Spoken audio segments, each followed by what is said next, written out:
Welcome to Africa Business Reports with me, Komla Dumont. Each month we bring you the biggest stories and the hottest individuals doing business across this great continent. This month we're in my hometown. Welcome to our hot and humid Accra, Ghana. Now I'm standing in front of the Independence Square, which is the traditional home of national celebrations. And there is a real sense of celebration in Ghana right now following the discovery of commercial quantities of oil in the western region of Ghana. But will the black gold really transform the destiny of the Black Star Nation? This is Osu, one of the exciting business districts in the Ghanaian capital, Accra. There's a lot of buying and selling going on, real excitement. You can feel the energy. But the word on the lips of every Ghanaian man and woman right now is oil. But will the black gold live up to expectation? I've been finding out from ordinary people on the streets of Accra. Here's some of what they had to say. It's going to boost our economy, it's going to create a lot of employment, it's going to develop the areas where the oils are going to be explored. It depends on our leaders, because the poor man on the street doesn't know anything about the oil, how to go about it. So our leaders must do the investment right. Malaysia had years in 1960 and now they are making it big time in the world. So we want to see the same thing happening to Ghana. Where the oil is really discovered, it's not developed. So it tends to rebellism and others.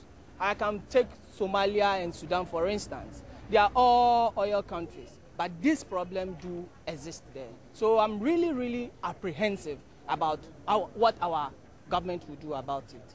Now that's what ordinary people have to say. I've been to Takoradi in the western region of Ghana to find out more about the source of all this excitement. Off Ghana's coast, drilling has begun. It's a $4.6 billion project, a figure larger than the annual GDP.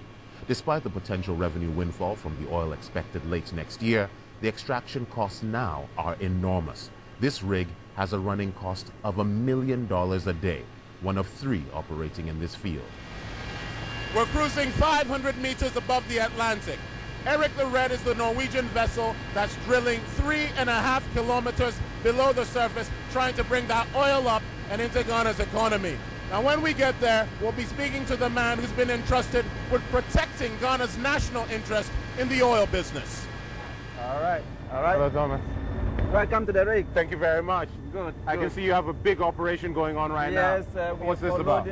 We are taking off supplies from the Takoradi, the main shore base, onto the rig. Okay. This is where the drilling is taking place. And they are now, when they get to the floor here, this whole machine will move to the side and pick one of the pipes and then screw it on top.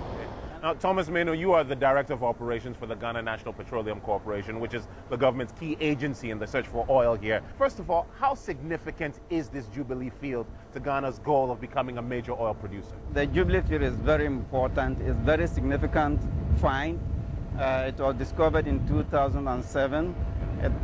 It contains well over 1 billion barrels of oil on the basis of what appraisal work we've done so far. We are very hopeful that this figure could go up to about 1.5 billion barrels. And we will start production next year with 120,000 barrels a day. And within 2 or 3 years, step it up to about 240,000 barrels a day. The maximum production that we've ever had is about 4,000 barrels a day. And now going to produce about 120,000 barrels a day is going to have a lot of impact on the economy and the GDP of the country. Many people remain skeptical about just how much of this oil is going to come to Ghana. Break it down for us. For example, per barrel, what comes to the government of Ghana? At the end of the day, and if you calculate it based on the current production figures or the anticipated production figures, Ghana will benefit 55% of the net oil. Yeah, but as you know, expectations in Ghana are high. People are expecting a new wave of jobs, a new wave of opportunities. I mean, I've been around this rig and I've seen maybe 100 or 200 men working here. For the man or woman in the street in Takoradi or in Accra, that's pretty insignificant. Yes, there are not many job opportunities, but then if we begin to build the capacity, then all the engineers, all the experts you see here, their places will be taken up by Ghanaians. But more importantly, if the revenues are well managed, it's going to have a huge impact on the GDP and the economic growth of the country. And then the services sector, there is a law in Ghana that requires the use of local resources both human resources, services, and resources to develop the oil industry. So if you prosecute this law very well, there will be a lot of benefit that will come to the country. Now, you must concede that Africa's experience with oil has not been good. Look at Nigeria just next door. How confident are you that we're not going to see a repeat of that situation here in Ghana? I'm very confident that Ghana will be different from the next door neighbor. There are very good structures in place through the exploration and production law, through the GMPC law, and then through the various mechanisms that have been set up to manage the development of this field. Many Ghanaians believe that 10 years from now, because of this find and others like it, Ghana will become like Singapore or Malaysia or South Korea.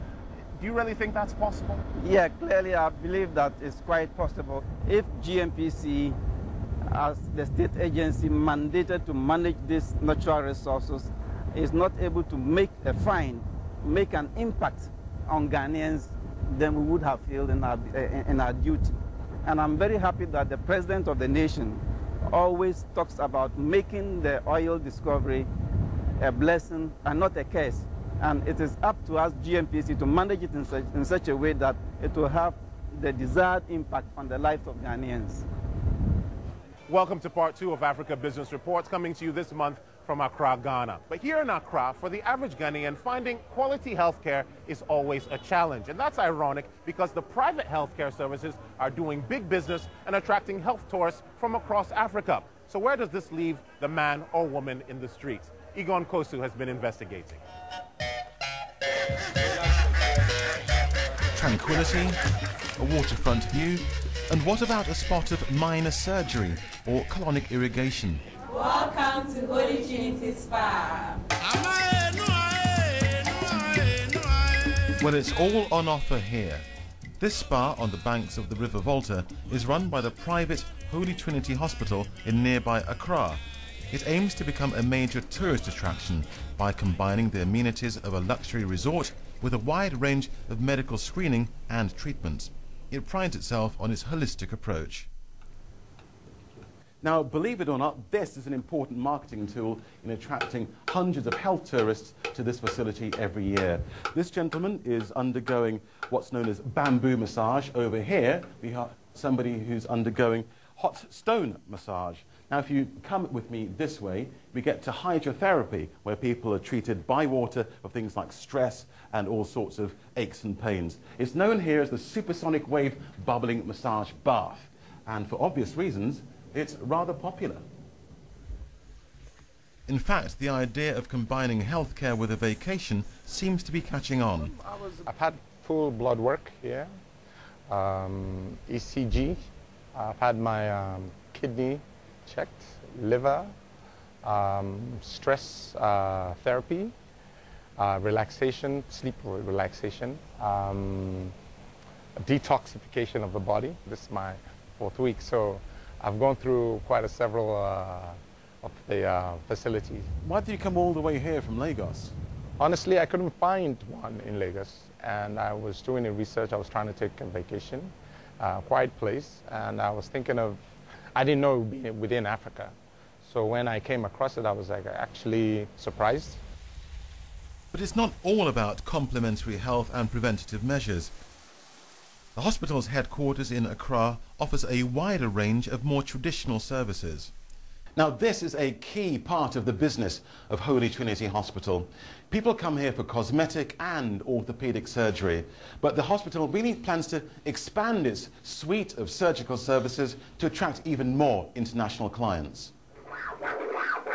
But let's not kid ourselves. These facilities are way beyond the reach of most Ghanaians who struggle to get access to even the most basic of medical care. And that's got some people worried. The ordinary people who should have access to the already hard-pressed facilities are not getting access to these facilities because of tourists who are coming to access the facilities, or who are coming to compete with them in the access of these already hard-pressed facilities. Perhaps not surprisingly, the boss of Holy Trinity disagrees. He thinks well-heeled foreign visitors could be an important source of foreign revenue for the country as a whole. With the influx of the foreign exchange that comes into the country, we will be able to enhance our health service institutions, and we'll also be able to enhance conditions of service of our workers in the health service structure and the supporting structures. We shall be able to attract to stop the brain drain. He employs mainly Western-trained doctors and says relatively high standards and low costs means medical tourism in Ghana should take its place alongside other forms of tourism, with tax breaks to match. But attracting foreign patients and caring for the ordinary person still poses a delicate balancing act between the haves and the have-nots. Egon Kosu, Africa Business Report, Sugar Coffee in Ghana. Square, which is the traditional home of national celebrations. And there is a real sense of celebration in Ghana right now following the discovery of commercial quantities of oil in the western region of Ghana. But will the black gold really transform the destiny of the Black Star Nation? This is Osu, one of the exciting business districts in the Ghanaian capital, Accra. There's a lot of buying and selling going on, real excitement. You can feel the energy. But the word on the lips of every Ghanaian man and woman right now is oil. But will the black gold live up to expectations? Welcome to Africa Business Reports with me, Komla Dumont. Each month we bring you the biggest stories and the hottest individuals doing business across this great continent. This month we're in my hometown. Welcome to our hot and humid Accra, Ghana. Now I'm standing in front of the Independent Station. I've been finding out from ordinary people on the streets of Accra. Here's some of what they had to say. It's going to boost our economy, it's going to create a lot of employment, it's going to develop the areas where the oils are going to be explored. It depends on our leaders, because the poor man on the street doesn't know anything about the oil, how to go about it. So our leaders must do the investment right. Malaysia had years in 1960, and now they are making it big time in the world.